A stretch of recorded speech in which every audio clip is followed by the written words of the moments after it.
Namaste. Welcome, friends. Our theme for today is nourishing our spirit in difficult times, in times of collective fear.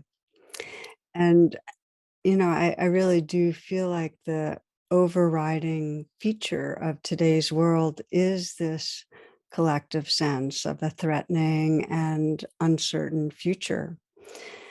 And even those who assume to have their fingers on the pulse really don't know how we're going to manage climate crisis, don't know what the outcome's going to be in Ukraine, don't know how future pandemic waves are going to play out. And we humans don't like uncertainty. It's hard to inhabit our lives in the moment when it all feels up for grabs, kind of out of control. I saw a cartoon with a fortune teller talking to a friend, and she's saying, I lost a fair amount of business when some of my best clients got together and successfully threw me a surprise party. And our brain is a predicting machine. We need a certain amount of predicting to be able to successfully navigate.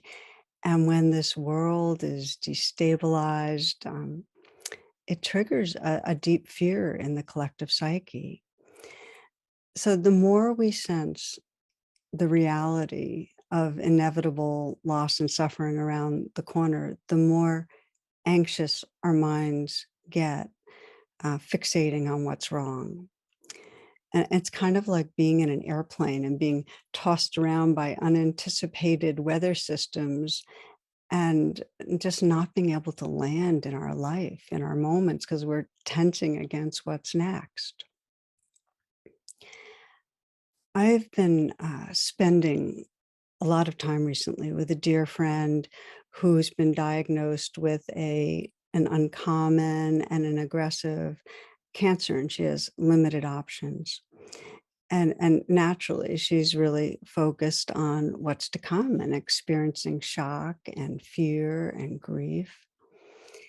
And her core question right now is, how do I make the most of the time I have, knowing what's inevitable, knowing what's ahead? How do I make the most of right now, knowing what I know? And I keep reflecting on this because, in a deep way, it's our shared question.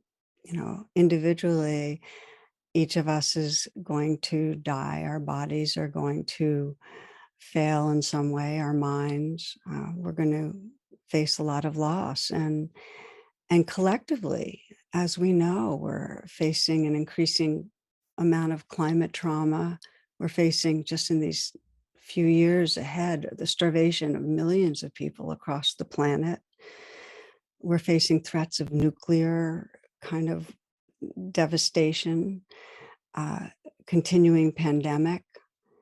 And in the United States, many of us are reeling from the race-based murders of 10 African Americans in Buffalo, and the deepening toxicity of white supremacy.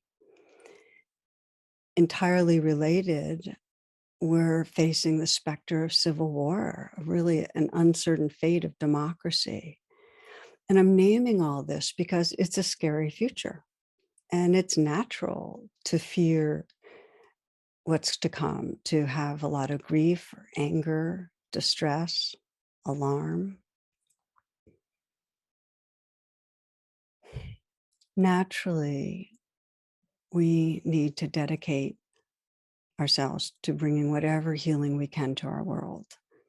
And it's not the world out there, it's a part of us. And yet, and this is what's crucial, especially if you're thinking, geez, I don't know if I'm up for another talk about the awfulness of the world.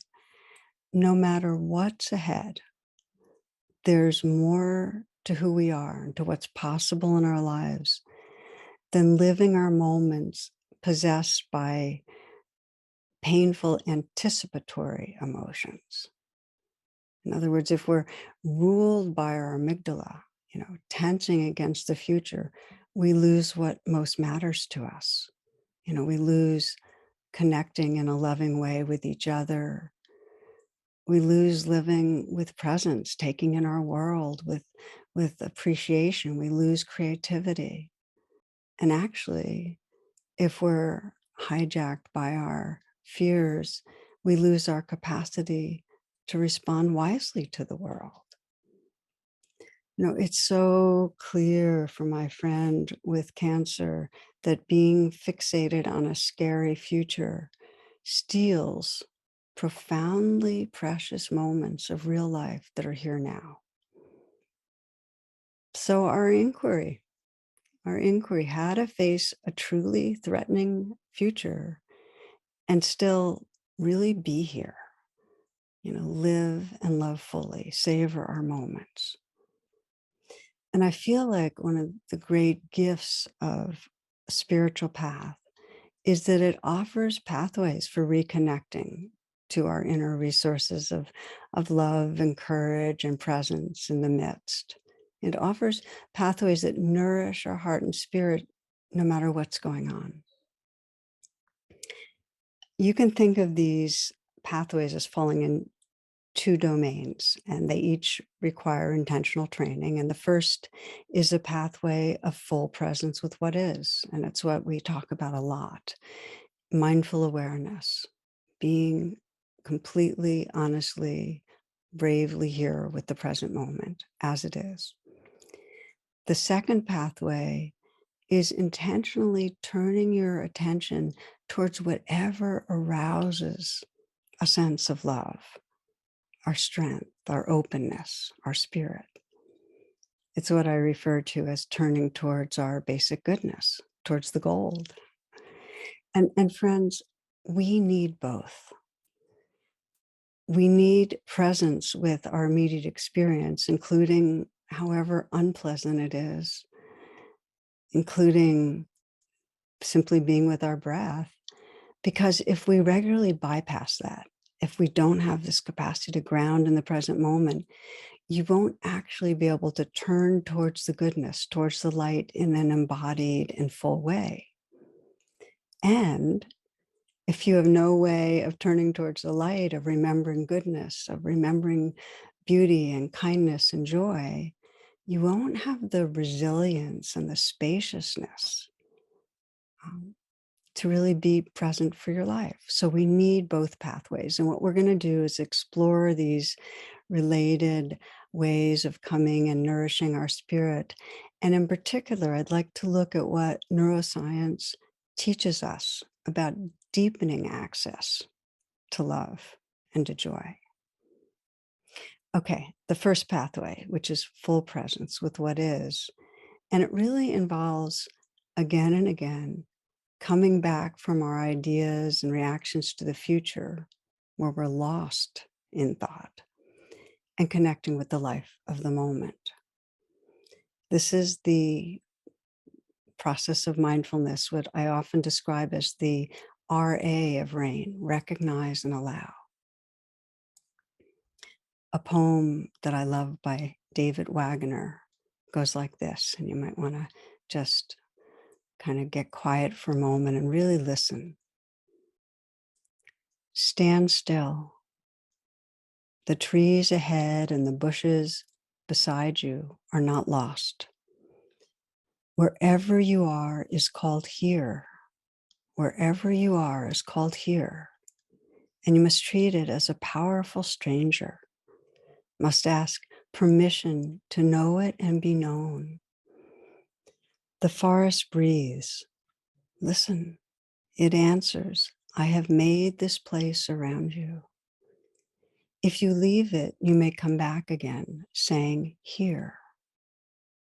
If you leave it, you may come back again, saying, here. No two trees are the same to raven. No two branches are the same to wren. If what a tree or a bush does is lost on you, you are surely lost. Stand still.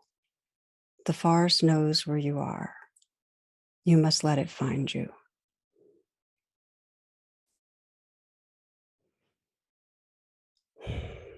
Wherever you are is called here, and you must treat it as a powerful stranger. I find such power to just saying the word here, here, to call myself back again from the virtual world into what's actually going on. And if we lean ahead, we'll be lost in the fears of trouble. I mean, the mind is, whatever thoughts you're having, they have a large percentage that are towards fear. So if instead we arrive in what's right here, stand still, here, we discover a kind of fullness. It's a mystery, a tender awakeness and awareness that really is home.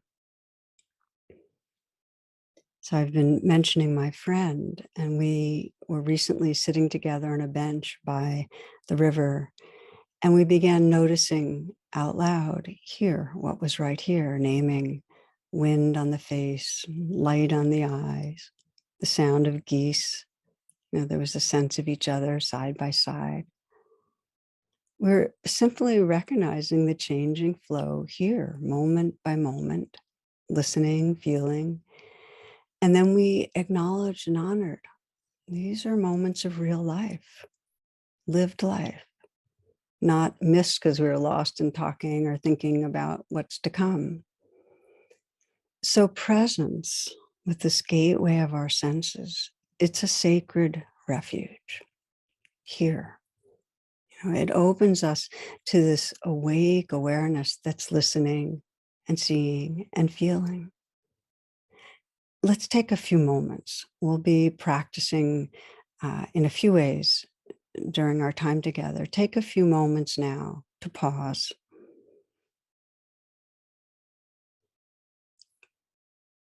And you might let the attention settle, take a few full breaths.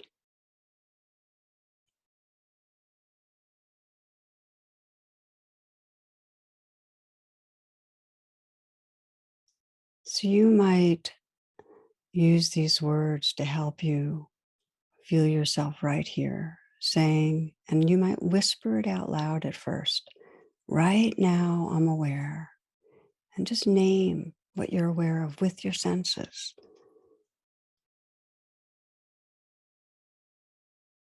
What sounds are here?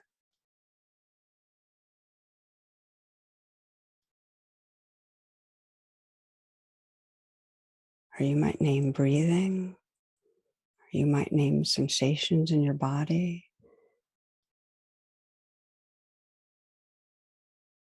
So whispering over and over again, right now I'm aware. And then name what you're aware of.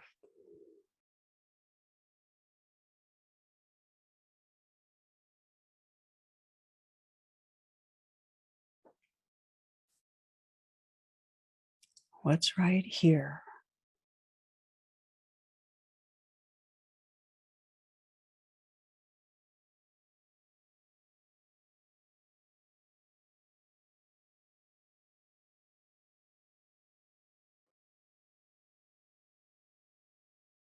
You can let that be a mental whisper now. Aware of what's right here.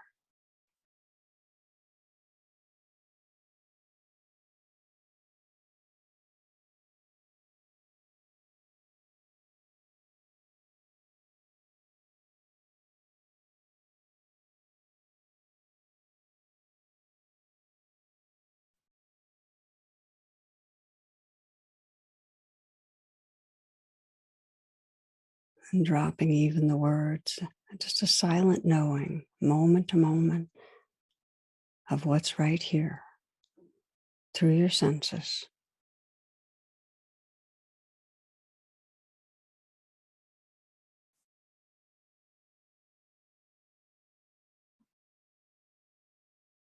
As the awareness that you are, what is it like to experience the sounds, the sensations, the felt sense?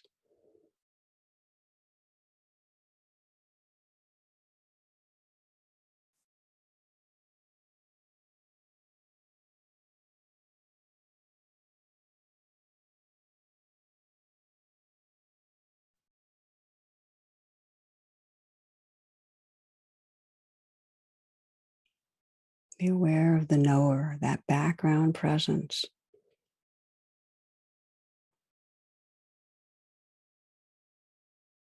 that's listening and feeling.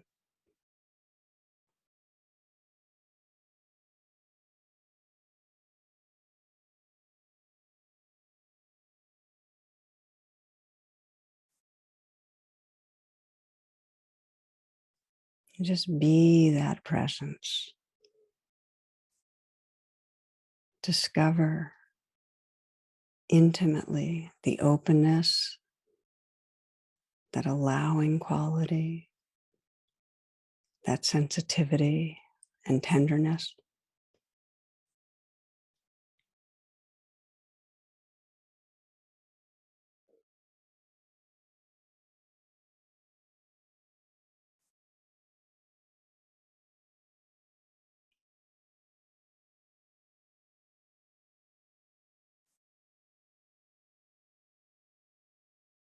Getting to know presence, what's right here.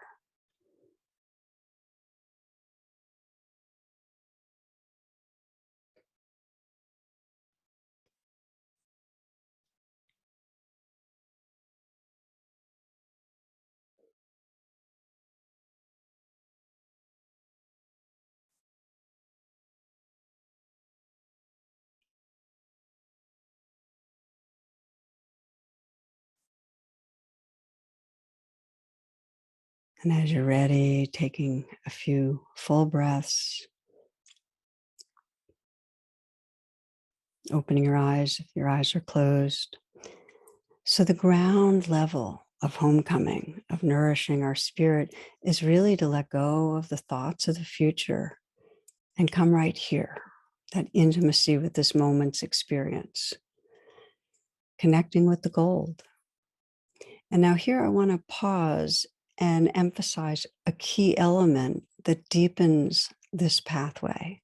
So that if any moment you pause and you say, here, what's right here? How can you deepen that sense of presence?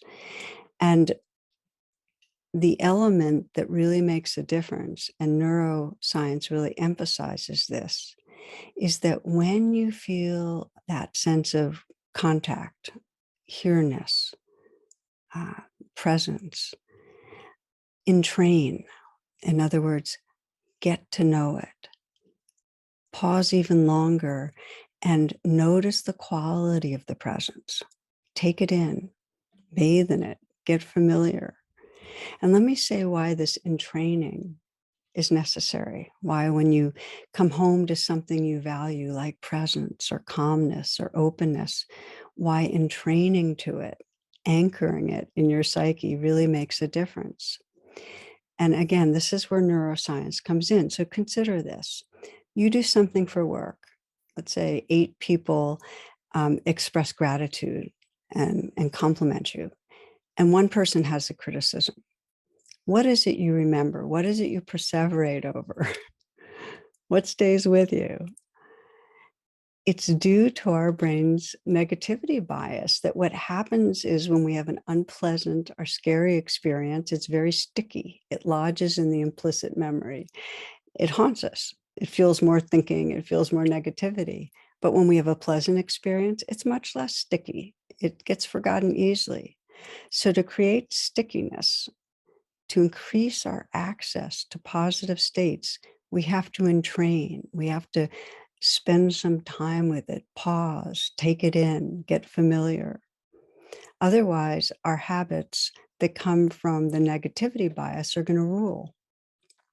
There's a story of a woman returning from a meditation retreat, and she had a little extra time at the airport between flights. So she gets a bottle of water and a small package of cookies, and she struggles all her luggage and everything to an unoccupied table.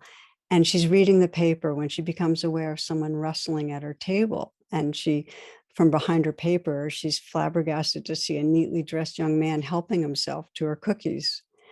And she didn't want to make a scene, so she leaned across and took a cookie herself. Minute or so passed, more rustling. He's helping himself to another cookie.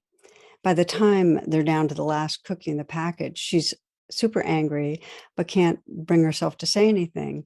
And then the young man broke the cookie in two, pushed half to her, ate the other half, and left. Sometime later, when the public address system called for her to present her ticket, she's still fuming. And so try to imagine her embarrassment when she opens her pocketbook and is confronted by her package of cookies.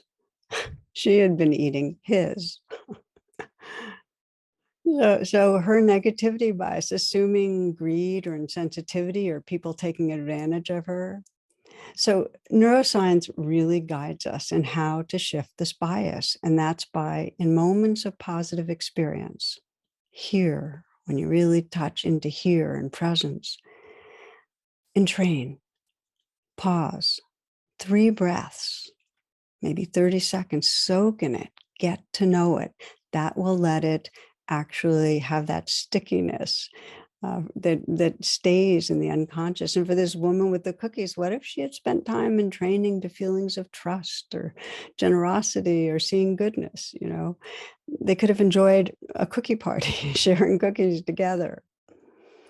Okay, so this is in training, and you might wonder then, yeah, but what if you say here, but what you open to is not that quality of spaciousness or calm or presence, but it's filled with fear and pain. And this is where I want to take the next step and say that's an invitation to deepen your attention with rain. The initial practice of here is recognize and allow. The full rain is recognize, allow, investigate, and nurture. So I'll share personally that,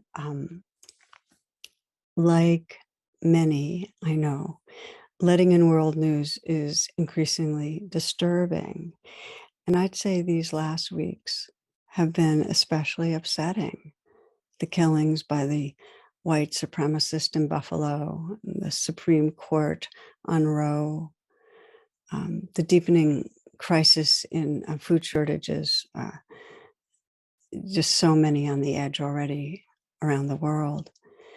So what happens is that on some days, especially when I've taken in a lot of news, I can move through the day kind of locked in a grimness, a sense of weightiness, it feels oppressive. I get anxious, just a background hum.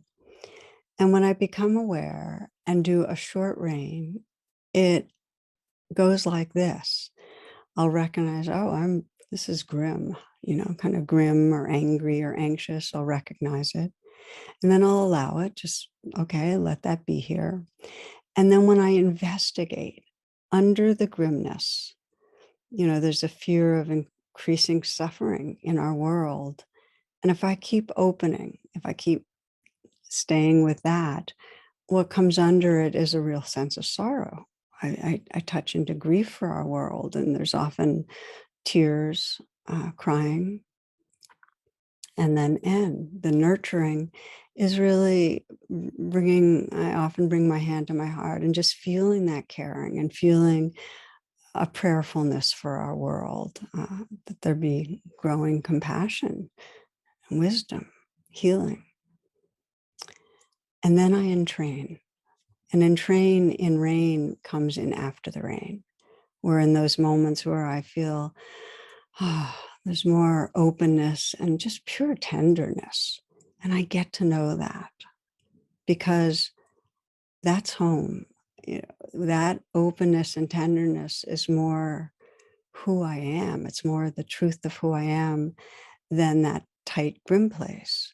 It can include the grimness, but I'm not being ruled by it. So again, friends, we can come into presence right here, right now.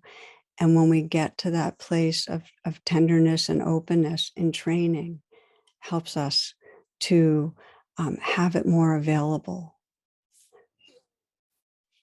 You might practice for a moment, if you will. We'll just take a pause again.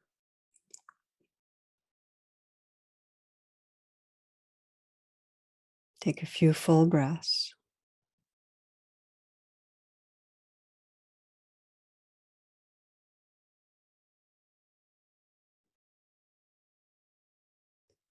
And then bring up something that's not a huge place of pain and reactivity, but where you have some sense of frustration or some sense of anxiety.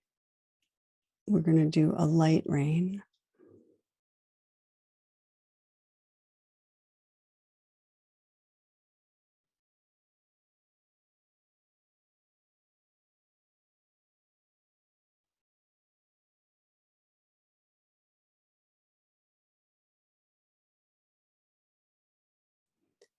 When you have a place in mind, just recognize whatever emotion is strongest. Just name it, allow it, investigate by feeling where it is in the body, what's really going on. What is it that you perhaps have been unwilling to feel that's under it? What is it that you maybe have not been able to accept, open to? And as you investigate, you might bring your hand to your heart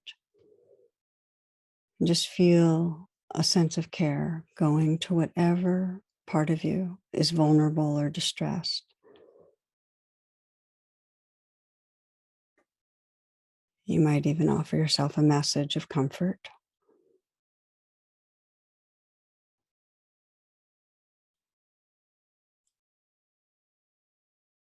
And just sense whatever shift to whatever degree has given you some more presence, some more tenderness. And take 3 full breaths and just feel fully where you are right now. Feel fully the awareness, the presence, the tenderness. Even if in the sea of that presence, there are still currents, which is quite natural, of fear, upset, just sense that there's a little more spaciousness and get familiar.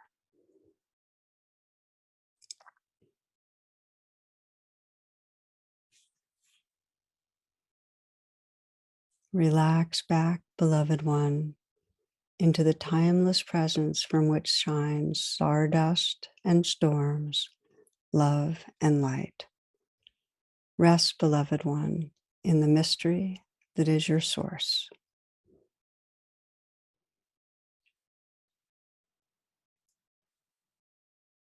Okay, so if you'd like to open your eyes if they were closed, this is the first pathway, being with what's here, being with what's here through the senses, and if it requires a deepening presence with rain, and with each entraining.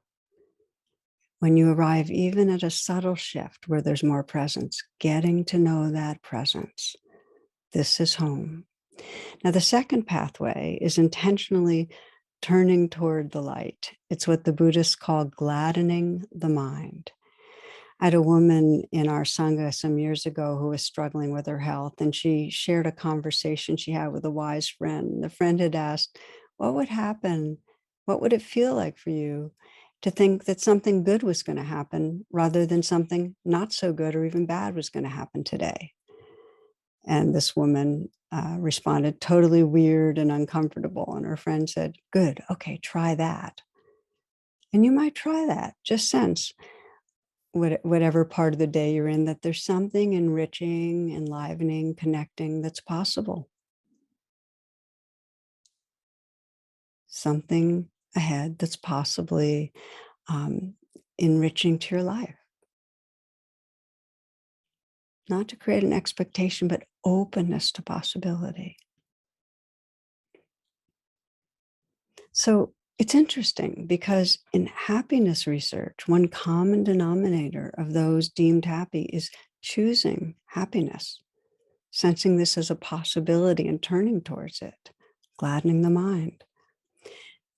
Henri Nouwen, a Catholic mystic and writer, goes further. He says, joy does not simply happen to us. We have to choose joy and keep choosing it every day. So this becomes particularly critical in difficult times where our survival brain can keep us so grim, so tensed against the future. And that, of course, just fuels pessimism and depression, anxiety, an armored heart. And it also creates high blood pressure and reduced immune response. If we don't have ways of gladdening the mind, turning towards what brings happiness, love, wonder, we won't have resilience. So choosing to turn towards the light, towards happiness, creates an inner environment that really allows true peace and well-being to arise. And again, neuroscience, it's based on this principle of neuroplasticity. And that means that no matter what your patterns are in your life, in your brain, they can be changed. And how we pay attention rewires the brain. In other words, where attention goes, energy flows. The more you turn towards the light, the more you repeat that, the more energy and familiarity goes in that direction. What we practice gets stronger. In one story, Saul and Mort are walking from religious service, and Saul wonders whether it'd be all right to smoke while praying. And Mort says, well, why don't you ask Rabbi Schwartz? And so Saul goes to Rabbi Schwartz and says, Rabbi, may I smoke while I pray? And the rabbi says, no, my son, you may not. That's disrespect to our religion. Saul goes back to his friend, tells him the answer, and Mort says, I'm not surprised. I mean, you asked the wrong question. Let me try. So Mort goes up to the rabbi and says, Rabbi, may I pray while I smoke? To which the rabbi eagerly replies, by all means, my son, by all means. So it's not a great example, but the point is, the more you turn your attention in a direction that arouses positive resources like feelings of love or connection or wonder, the more those experiences will be available to you. Truly, what we practice grows stronger. So you may have felt resigned to depression or anxiety, but these states can be rewired, they can shift. I was working with an environmental scientist and an activist who is acutely aware of the destruction of our earth, our world, and the lack of a meaningful response. And through the day, more and more over these last years, he's been regularly swamped in anger and in fear. And he's particularly pained thinking about his children and what they're growing up to. So he told me that he, some months back was talking to his wife about that despair, about his children and their future. And she said, sweetie, I get it. I truly understand, but please, please don't let the awfulness of the future rob you or them of the love that's here. Don't let the awfulness of the future rob you or them of the love that's here. So wise. I mean, she's not saying to him, don't worry, or she's not saying, don't grieve what's happening. She's simply saying, you don't have to miss the love, the beauty that's here now. And so it is with us that we have to have an honest presence with our experience, that first pathway, and we have to gladden the mind. There are several direct ways of gladdening the mind. Each involves entraining, that once you feel a bit gladdened, you entrain to that, get familiar. And the first is that a lot of times pleasantness just arises spontaneously. You'll see a flower and see the face of the flower and the delicacy, and just there's a sense of kind of wonder. Or you might feel that breeze on your cheek or see the glow in a child's eyes, and it just springs up in you. In those moments, you can take 3 long, deep breaths. You can pause there and take in, let in, bathe in that sense of the goodness that's there.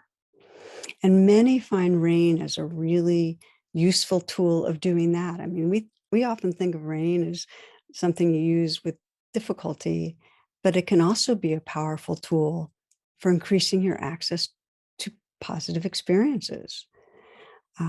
A few days ago, I got a letter from someone who shared how she was bringing rain to happy moments. And she described walking to work one day in this uprising of calmness and presence. So she recognized it and she allowed those feelings. And then she investigated a little bit more. And I'll read what she wrote. The mucky spring weather in anticipation of an important project coming to fruition, a cacophony of birdsong, a good night's sleep. Just feeling the presence and the calm taking in her world. And then the nurturing was really appreciating and honoring what a wonderful way to start the day, getting to know it, opening to that goodness. She wrote that a simple rain reflection on goodness, and she says, I mean simple, maybe 30 seconds or less, made it stronger and more accessible to me during the day. So any moment that there's a positive feeling that spontaneously arises, entrain with rain, recognize it, allow it, investigate and feel it, nurture. Take those 3 long, deep breaths. It makes it sticky. So you can do this when something spontaneously happens, but you can also intentionally arouse positive states of mind. And this will be the final piece that we explore.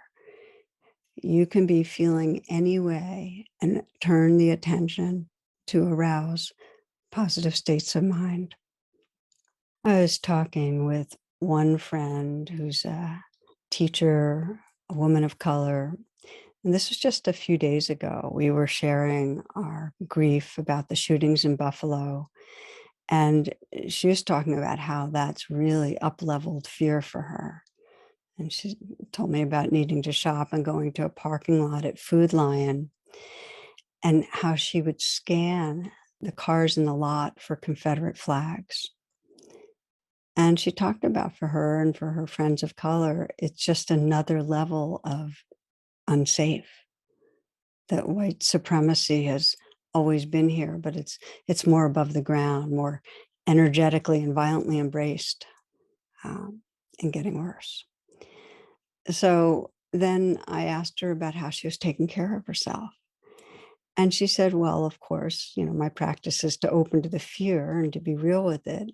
And she said, I also take real time to nourish myself. And she does it by reflecting on the love of her partner and grandson. And one of her main ways is she sits outside and feels this connection with a large tree in her yard. She's named the tree Bodhi, which has to do with awakening.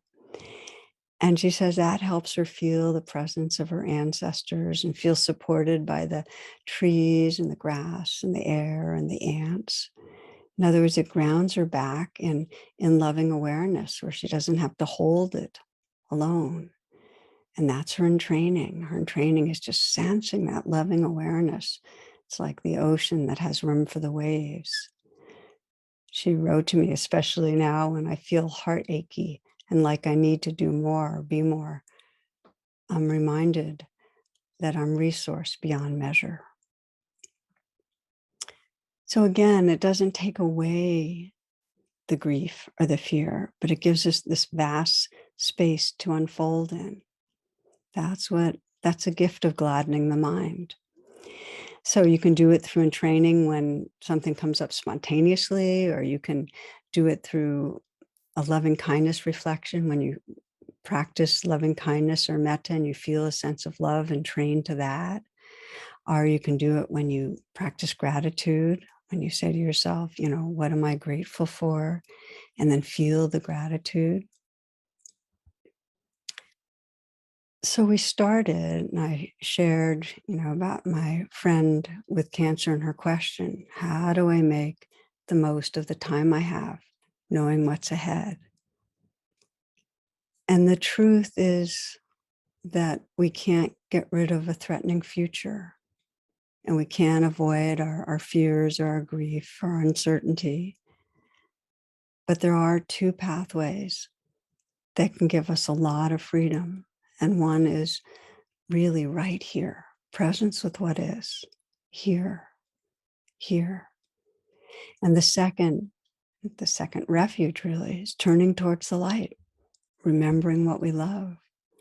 And when you touch presence through either of those pathways, when you feel a sense of being at home, entrain, pause, breathe with it, get to know it so that you trust that this is more the truth of who you are than any story that imprisons you. It's like that environmental activists. We do what we can. We dedicate ourselves to helping. And as his wife said so perfectly, please, please don't let the fear of the future rob you of loving today. Okay, we're going to do a final practice of gladdening the mind and then entraining with that. And I invite you, as we've been doing, to let this be a pause. Give yourself that gift of taking a few moments to come into stillness. Give yourself that gift of taking a few full, deep breaths to help collect you right here, right now.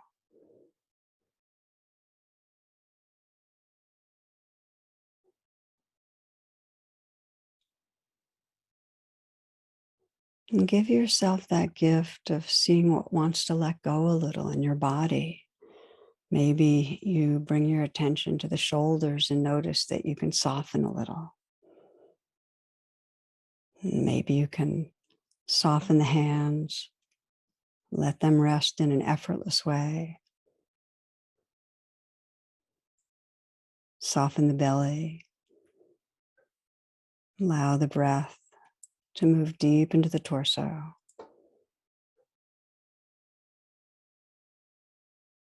You might bring a slight smile to the mouth and sense it spreading so you can feel it in your eyes. Let the eyes be soft. You might visualize and sense that curve of a smile spreading through the heart, making room for the life that's here. Let it spread, that sense of openness and tenderness through the body.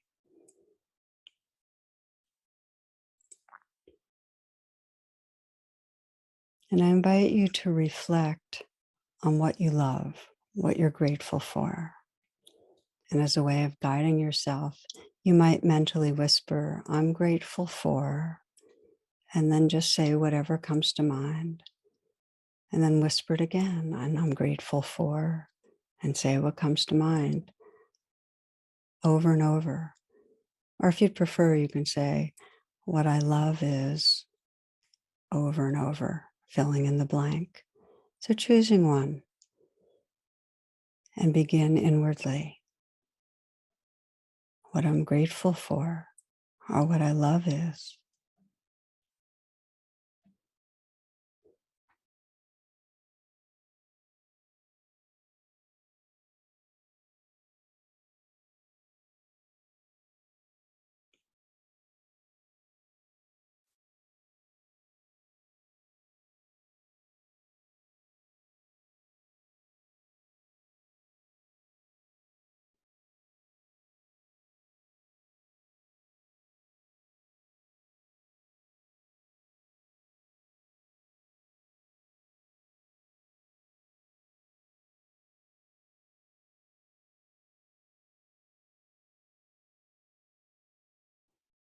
And now choose one thing that you named that you're grateful for, that you love, and sense that really close in. What really brings up the gratitude? What really brings up the love?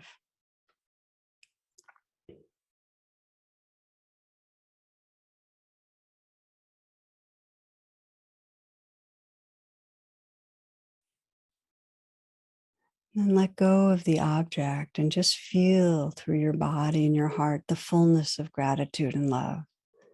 Discover what it's like by letting it fill you, as if you could bathe in it, that every cell could bathe in that feeling of gratitude or love, the spaces between them.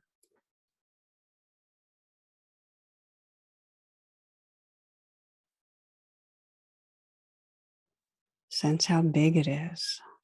How big is the gratitude, the love? And just open out into that fullness, sensing this is home, more true than any story. This is the gold, the essence of what we are. Just take some moments to value that, honor that.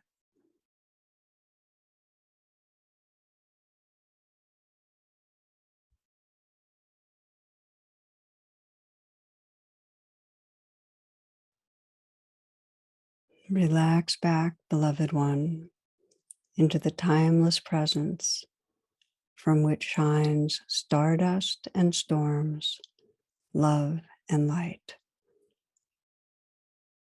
Rest, beloved one, in the mystery that is your source.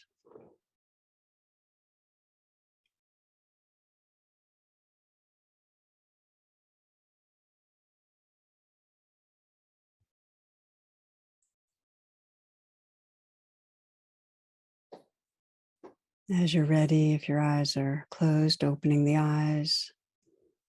I want to thank you, friends, for your attention. It gladdens my heart to be with you. I feel like the field that we share is filled with loving, filled with truth, and is what can carry us as we move through these times.